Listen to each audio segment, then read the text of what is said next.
It's official. The Genie is being put back in the bottle. Since its introduction in 2021, the Disney Genie service has received a less than magical reception from guests and critics alike. Not only did it replace the immensely popular FastPass system, which was provided free of charge with admission to Disneyland and Walt Disney World, the new system introduced new quirks, such as requiring guests to wake up and purchase it at 7 AM on the day of their visit to get the most out of their paid upcharge in the middle of their vacation. Disney announced earlier this week that Genie Plus would be replaced with a brand new service known as Lightning Lane Multipass. And whilst people are rejoicing that Genie Plus is gone, we want to explore whether this is a positive change for guests or simply a rebrand of a service that nobody wants. Now, before we get into the nitty-gritty, I wanted to clarify where Lightning Lane originally came from. Now, Lightning Lane is the replacement for FastPass, but the distribution system for these was predominantly through Genie Plus. If you wanted to get into a Lightning Lane entrance, you either needed to get one via Genie Plus or purchase one a la carte, which was called an individual Lightning Lane. With these new changes, the a la carte aspect isn't really receiving any changes. There are certain attractions such as Rise of the Resistance, which you simply can't get passes for unless you purchase them. But with that out of the way, let's go into what's changing as the system transitions from Genie Plus to Lightning Lane Multipass. Now, the first thing to note is that these changes are happening at both Disneyland and Walt Disney World. And despite having the exact same name, the perks and options available to guests are different between resorts for better and worse. For example, the big benefit being advertised is the ability to pre-plan up to 3 experiences in one theme park up to 7 days in advance. But that's only if you're staying on site at Walt Disney World. For every other guest, it's up to 3 days prior. But here's the thing. This option isn't available at Disneyland and is only available at Walt Disney World. Straight out of the gate, we've got some potential confusion. Now, granted, these two resorts have very different requirements when catering to their guests, as in the simplest terms, Disneyland is an attraction, whilst Walt Disney World is a destination. But why call it the same thing across the two properties if they're fundamentally different products? Pre-pandemic, Disneyland had FastPass, whilst Walt Disney World had FastPass Plus. Whilst the names were similar, it was obvious that FastPass Plus was an expansion on the original. I feel sorry for guests that simply look up Lightning Lane Multipass, get the information they need, and then find out closer to the date that the information they had was completely wrong because, oops, that was for Disneyland. You're visiting Disney World and Lightning Lane Multipass, it works differently here. Despite this though, I will admit that the ability to pre-plan attractions is a much welcome change. Moving on, Lightning Lane Multipass at Disneyland allows you to secure the next available time for experiences, whilst Walt Disney World allows you to select an arrival window for experiences. It's a little bit confusing and these sound similar, but there are some important differences. What this means is that at Disneyland, you won't be able to specify a later time that you want to experience an attraction, and will only be able to accept what the system offers you. Even if a Lightning Lane is offered for 4 PM, you can't specify that you instead want to experience it at 8 PM, even though that's later than the offered time. However, at Walt Disney World, you can specify an arrival window for any available time, not just the next one. The likely reason for this change is that since the introduction of Genie Plus at Walt Disney World, people aren't booking as many dining reservations as Disney would like. Considering that Genie Plus is essentially luck of the draw as to what you're offered, how can you be able to trust that you'll be able to make a dining reservation? You also don't want to miss out on your most anticipated attractions just because you also had a dining reservation, which requires you to pay more on your already expensive vacation. And on top of all of that, most of the restaurants around Disneyland and Walt Disney World have fees for missed reservations. These start at $10 per person, but go as high as $100 for some of Disney's more premium establishments. The ability to pre-book and designate time slots at Walt Disney World allows guests to have more confidence in those reservations. So it's a win for the guests and a win for Disney.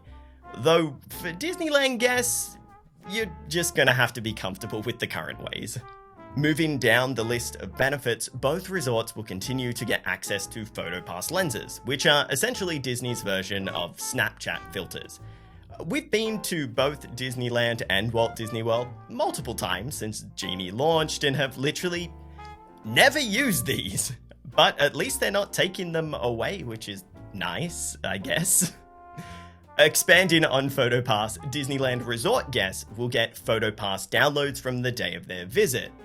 Oddly enough, this isn't included at Walt Disney World, but what is included is attraction photo downloads, which, to make matters even more confusing, is becoming available to all guests outside of MultiPass at Disneyland, free with admission. I imagine this is a way in which they can just get all of their ride photos all over Instagram, which is a smart call. Now, Disney has provided plenty of infographics to try and break down what is actually coming to both different resorts, but one thing that had us stumped was the fact that it said that Lightning Lane MultiPass was available as a ticket add-on at Disneyland, but not Walt Disney World.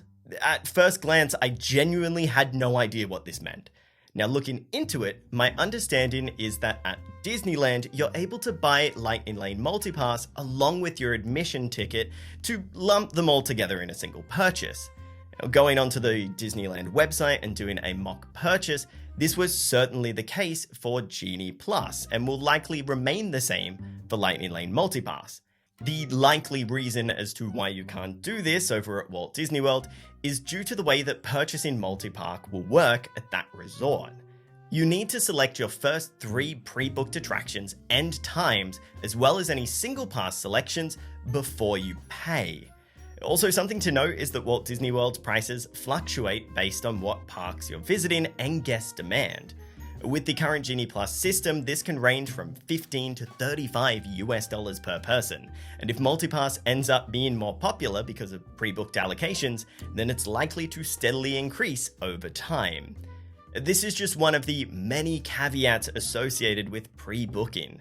Other examples include the fact that you need to make the same MultiPass selections for everyone in your party at the time of booking, though you are able to go back and modify this for individuals once the purchase has been made. Likewise, similar to the old FastPass Plus system, attractions are separated into tiers with limitations on how many attractions can be pre-booked within the same tier. For example, at Epcot, Frozen Ever After, Remy's Ratatouille Adventure, and Soaring Around the World are all within the same tier, and you can only choose one of them. If you want to pre-book both Frozen and Remy, you're out of luck. That's just not how the system works. You have to pick one. The other attractions at Epcot do not have this same limitation, but it does mean that you have to kind of pick and choose what you want to do. The other limitation is that pre-booking is not available for international guests. Even if you are staying on site, you will need to make your selections upon arrival into the United States. This is frankly pathetic. Whilst a majority of Walt Disney World's guests are domestic travelers, international travelers make up a non-insignificant portion of the resort's attendees, estimated to be around 20%. With the removal of Magical Express, the removal of complimentary and discounted magic bands, the sheer cost associated with traveling to Orlando as an international guest, and now the inability to pre-book or purchase multipass whilst overseas, Walt Disney World is abandoning some of its most committed fans. As Australians, to even justify a trip over to Walt Disney World, we need to stay, at minimum, roughly 10 days. The average cost of airline tickets from Sydney to Orlando averages around $2,000 per person, or $1,300. Most Australian families will save for years, sometimes decades, just to afford the sheer immense cost associated. And when we go hard. We want to get everything done, experience all of the rides, eat at all of the restaurants, and purchase all of the souvenirs because we know that it's going to be a long time before we come back, if ever, for some families. Whilst purchasing upcharges is annoying and feels dirty for international guests, it's almost necessary, because we just can't come back next season if we don't get on the rides we want. Disney offers exclusive ticket options to their international guests, including up to 14 days of admission, knowing that we have to justify that trip. That's something not available to local guests. Why offer that benefit and completely strip away a different one, especially when FastPass Plus was bookable from anywhere in the world? If Disney isn't making the effort to welcome and accommodate international guests, then why should we make the effort to visit Walt Disney World? There are other resorts in Orlando, some which allow you to purchase a much simpler skip-the-line system online right now, and it's even included for free with some of their resorts. They even offer transportation for your hotel. It's a paid extra, sure, but it's available as a simple add-on with your vacation package. I know some people might say it's not a big deal, but it is for us. Visiting Disney parks shouldn't require navigating logistical challenges that have only arisen in the past 5 years just so that Disney can make some more money. The changes affecting international visitors feels like a huge letdown. While there are ways to work around these hurdles, that just shouldn't be necessary. Disney is offering a luxury product, but the experience is becoming as incongruous as Walmart selling diamond rings. So the big question is, why the change? As mentioned before, at Walt Disney World, it helps out a lot with restaurant reservations and allows guests to have more confidence in their planning.